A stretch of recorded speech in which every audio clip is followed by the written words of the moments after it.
الحمد للہ رب العالمین والصلاة والسلام علی خاتم النبیین وعلی آلہ وصحبہ اجمعین وبعد۔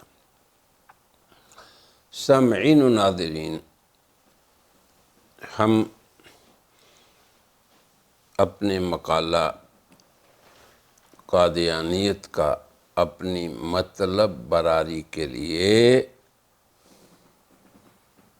کیا کیا اسلوب وہ اختیار کرتی ہے، اس مقالے کی 3 مجالس میں ہم نے قادیانی اسالیب کے چند نمونے پیش کیے تھے۔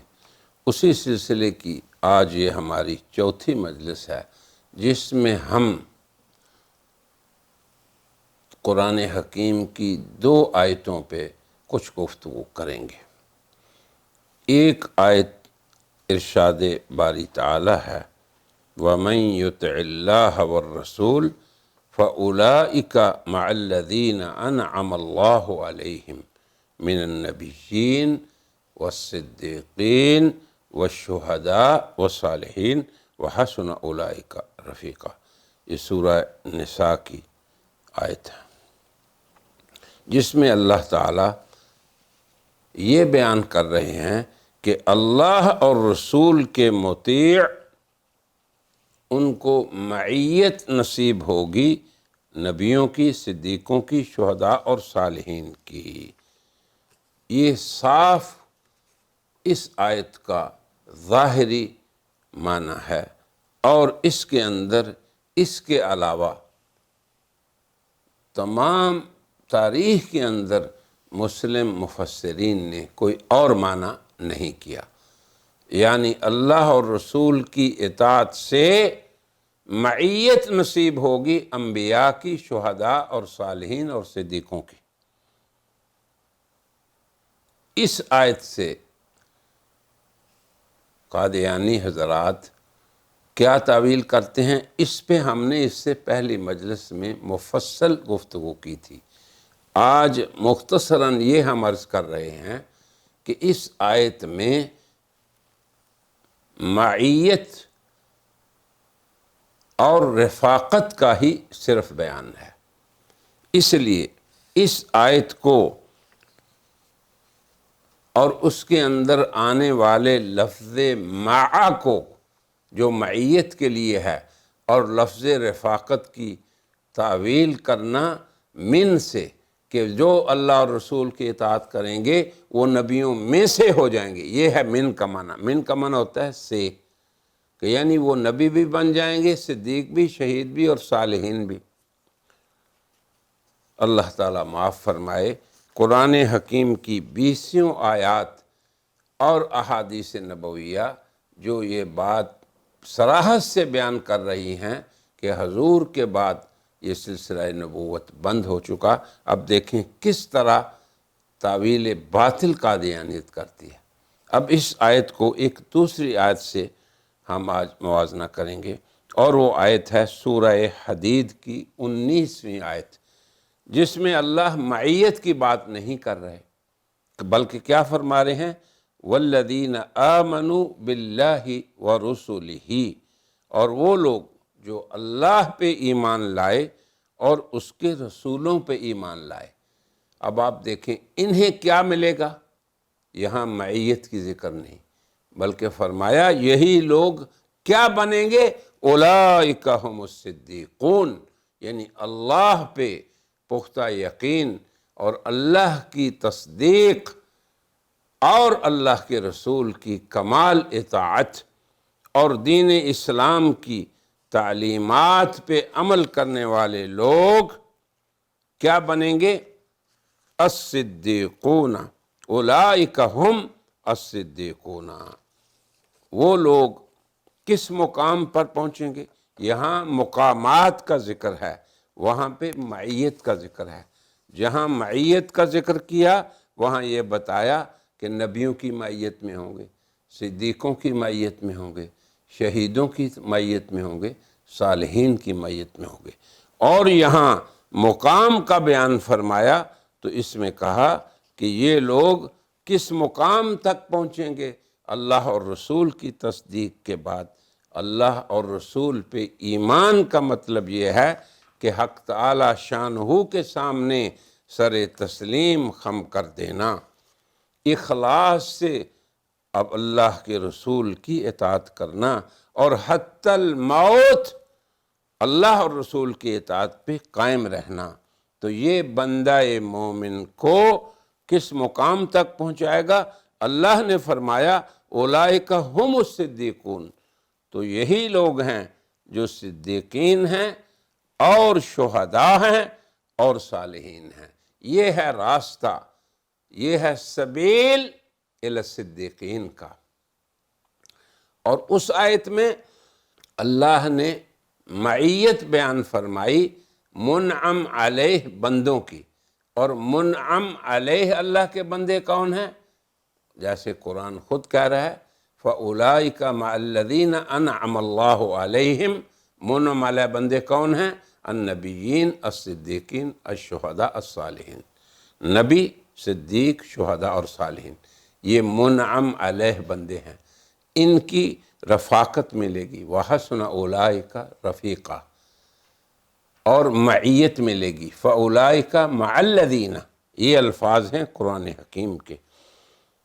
اب اس آیت میں جو سورہ حدید میں ہے، یہاں پہ یہ ہے کہ جو لوگ اللہ اور اللہ کے رسولوں پہ ایمان لائیں گے، اب اللہ اور رسول کی تصدیق کرنے والے اللہ اور رسول کے احکام کے سامنے سر تسلیم خم کرنے والے، اللہ اور رسول کی اطاعت حتی الموت کرنے والے بندے کس راستے پہ گامزن ہیں؟ صراط المستقیم، صراط الذین انعمت علیہم، یہ اس راستے پہ چل رہے ہیں، مگر منعم علیہم بندوں میں سے کس مقام تک یہ لوگ پہنچ سکتے ہیں؟ اب آپ دیکھیں، اس کو اللہ اس آیت میں بیان کر رہے ہیں۔ فرمایا کہ وہ مقام پانے والے ہیں صدیقوں کا، شہداء کا، یہاں انبیاء کا ذکر نہیں۔ پھر آگے فرمایا لہم اجرہم و نورہم، یہ اللہ کے ہاں صدیق اور شہداء ہیں۔ صدیق اس لیے کہ یہ اللہ رسول کی تصدیق کرنے والے ہیں بلا تردد، اور شہداء اس لیے کہ انہوں نے اللہ اور رسول سے جو عہد کیا، جو وعدہ کیا، موت تک اس کی وفا کی۔ یہ ہے مقام صدیقیت اور یہ ہے مقام شہادت۔ یہاں پہ نہ انبیاء کا ذکر ہے نہ کسی اور کا، اور آگے فرمایا لہم اجرہم و نورہم، ان کو اللہ ان کا اجر دیں گے اور ان کو ان کا نور ملے گا، اور ساتھ ہی یہ فرما دیا۔ اب آپ دیکھیں آمنو، اس کے بدلے میں کیا مل رہا ہے، اور اس کے مقابلے میں آنے والے کون ہیں؟ کفروا وکذبوا، جنہوں نے ہماری آیات کو جھٹلایا، اولئک اصحاب الجحیم، یہ اصحاب جمیل ہے، اصحاب جحیم۔ اس آیت میں مع نہیں آیا، اور یہ اس بات پر نص ہے کہ مومنین اللہ اور رسول کی اطاعت کے بعد صدیقیت اور شہادت کے درجات کو وصول کرنے والے ہیں۔ ان درجات میں نبوت کا ذکر نہیں، کیونکہ یہ تو کسبی درجات ہیں۔ ایک آدمی ایمان لاتا ہے، اس پہ ثابت قدم رہتا ہے، پھر اللہ رسول کی اطاعت کرتا ہے، تو یہ سارے کسبی امور ہیں، تو ان کو مقامات بھی وہ ملیں گے جو کسب سے حاصل ہوتے ہیں، مگر چونکہ نبوت وہ بھی چیز ہے، اللہ کا عطیہ ہے، اللہ اعلم حیث یجعل رسالتہ، وہ اللہ جسے چاہیں عطا کرتے ہیں، اس لیے طاعت اور ریاضت سے نبوت ہرگز نہیں ملتی۔ تو یہ دو آیتوں میں ہم نے اس لیے مقارنہ کیا تاکہ یہ آیت جس میں مقامات شہادت و صدیقین کا ذکر ہے، اور وہ آیت جس میں معیت انبیاء، معیت صدیقین، معیت شہداء اور معیت صالحین کا ذکر ہے۔ باقی اس آیت پہ ہم پہلے کلام کر چکے ہیں، اس لیے مزید ہم اس پہ کلام نہیں کرنا چاہتے۔ بہت سی وضاحت کے ساتھ ہم نے مثالیں بھی پیش کر دی ہیں۔ اب گزارش ہماری یہ ہے کہ تھوڑا سا غور کر لیا جائے تاکہ قادیانیت کے جو لوگ سبیل ہدیٰ چاہتے ہیں وہ اس آیت سے نہ خود گمراہ ہوں اور نہ اس آیت سے ہم نبوت کے حصول کی توقع کریں، نہ اس کی دعا کریں کہ اللہ ہمیں بھی نبی بنا دے کہ ہم بھی منعم علیہ بندوں میں سے شامل ہو جائیں۔ تو یہ خام خیالی ایسی ہے جو محض گمراہی اور گمراہی کی دعوت ہے۔ ہم یہ کہتے ہیں کہ قرآن حکیم کی جو سورہ نساء والی آیت ہے اس میں معیت ہے، اسے من کے معنی میں لینا یہ الحاد ہے۔ پھر اگلی بات ہم یہ کہتے ہیں کہ مع کا لفظ من پر اس کا داخل ہونا یہ اس بات کی دلیل ہے کہ قادیانی تاویل سراسر باطل ہے۔ سورہ نساء میں اللہ اور رسول کی اطاعت سے ملنے والا انعام معیت ہے انبیاء، صالحین، صدیقین اور شہداء کی، اور سورہ حدید والی جس آیت کا آج ہم اس کے ساتھ مقارنہ کرنے کے بعد اس مسئلے کی وضاحت کر رہے ہیں، اس میں ایمان والوں کے لیے صدیق اور شہداء اس مقام کے حاصل ہونے کی خبر ہے، اس میں نبوت کا بالکل ذکر نہیں۔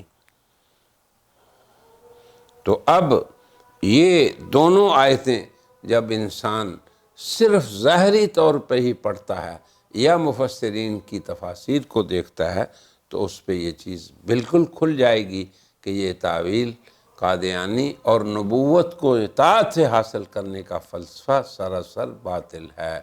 تو آج کی اس مجلس میں ہم اسی پہ اکتفا کرتے ہیں اور دعا کرتے ہیں کہ حق تعالی شانہ ان بھولے ہوئے لوگوں کو جو قادیانیت کے چنگل میں آ کے ان دو آیتوں کا صرف سرسری اگر مطالعہ کر لیں تو انہیں سبیل ہدیٰ مل سکتی ہے۔ ہماری دعا ہے اخلاص کے ساتھ کہ اللہ تعالیٰ ابنائے قادیانیت کو پھر سے امت مسلمہ کے اندر داخل کر دے اور اس امت کے افراد میں شامل ہو کے یہ رحمت للعالمین کی رحمت سے اس دنیا میں بھی سعید بنے اور آخرت کی ہمیشہ ہمیشہ کی سعادت پانے والے بن جائیں۔ وآخر دعوانا ان الحمدللہ رب العالمین۔